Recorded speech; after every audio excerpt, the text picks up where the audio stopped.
काम सरीनी हेले हाथ मारे रास्तार उठी जाउछि पिचु। नयागढ़ जिलापाल बासभवन ठारू भाटसाही को संजोग करुवा 2.5 किलोमीटर रास्ता निर्माण में होइछि व्यापक अनियमितता।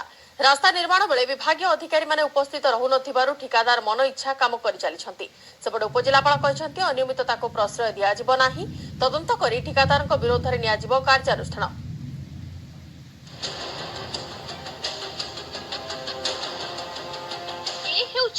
नयागढ़ ग्राम्य उन्नयन विभाग रास्ता काम हाथ मारिले रास्तार उठी जाउछि पिचु।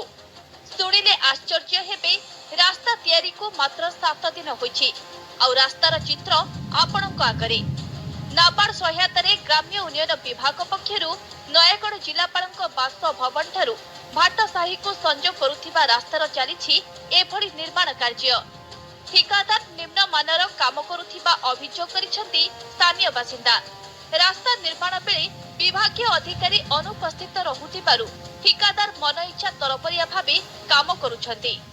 देखो दीर्घ 2 वर्ष ला काम संपूर्ण होपारनी जहाँद्वारा आम बहुत हैरान होचु। रोड जीवास करपारनु अति निम्न काम रोड सिमट मसे 2 मास फाटी जाइए। आप देखते पिचु भी जोटा 15 दिन तले पड़ता से उठी जाइए। एमती कि गोटे भारी जान जाए 12 पिचु फाटी जाइए।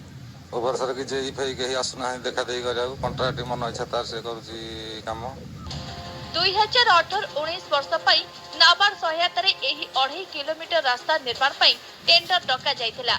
एथि पई मंजूर होइतिला 1,03,92,000 टंका। रास्ता निर्माण काम शेष हेबार अवधि थिला जून मास 2019, किंतु ठिकादार अवधि भितरी रास्ता निर्माण शेष करि नथिले। वर्तमान वर्षा दिन में तरबरिया भावे काम करी बाकी टंका हड़प करिथिबा अभियोग होइछि। खोद जिलापाल बासभवन निकट में एभली निम्न मानर काम होइछि, तेबे अनियमितता को केबे भी प्रश्रय दियाजिबनी। एहार तदंत करा जाई कार्यानुष्ठान नियाजिबो बोली कहिसंती उपजिलापाल। ये रास्ता निम्न मानर होइछि आ जहा व्यवहार अनुपयोगी होइछि। अल्प दिन भीतर 7-8 दिन काम होबार 7-8 दिन हेतिले भी ए रास्तार पिचु उठी जाउछि।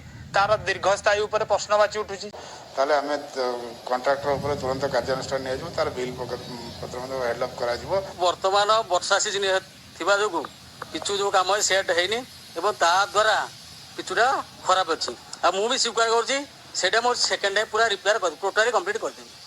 लोकंक यातायात सुविधा पाई सरकार कोटी कोटी टंका खर्च करुछथि, हेले ठिकादार और असाधु कर्मचारी अनियमितता जोगु से सबू पानी रे पड़ुछि। नयागढ़ नवकिशोर मिश्र, न्यूज़ 18 ओडिया।